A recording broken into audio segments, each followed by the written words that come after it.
आणि त्याचा लगेचच संदर्भ राजेंद्रराव यांच्या मुलाने त्यावेळी शिव्या दिल्या आणि याचा अडचणीमध्ये त्यांचा खाता आहे का अशा पद्धतीचे ते छोटे आरोप या ठिकाणी करण्यात आले. त्या पद्धतीचं निवेदनही काल पोलीस स्टेशनला काही अतिशहाण्याने त्या ठिकाणी योग्य येण्याचा प्रयत्न त्या ठिकाणी केलेला आहे. त्याचबरोबर बार्शीतून काही चुकीची माहिती रोहित पवार नावाचे अर्ध्या हळकुंडानं शहाणे झालेले लोकप्रतिनिधी त्यांनाही दिली.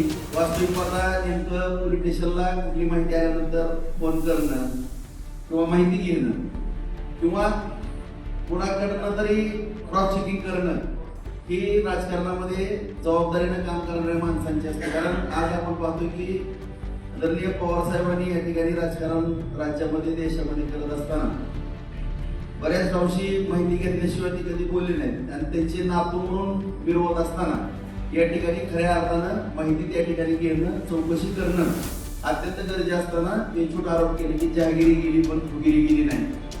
आम्ही जहागिरी पण कधी केलेली नाही, फुगीर पण आम्ही नाही.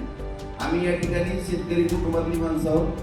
नशिबानं भगवंताच्या कृपेनं शेतकऱ्यांच्या जमिनी शहरामध्ये आल्या, त्या जमिनीला चांगला मोबदला मिळाला.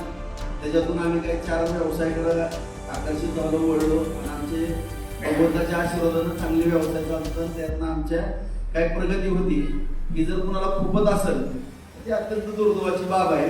तर आम्हाला काय जहागिरी किंवा फुगरी म्हणण्याचा काय थोडी प्रयत्न करू नये, कारण आम्ही सर्वसामान्य आणि तळागाळातील कार्यकर्ते आहोत. आम्हाला 17 दिवस बसायची माहिती आहे.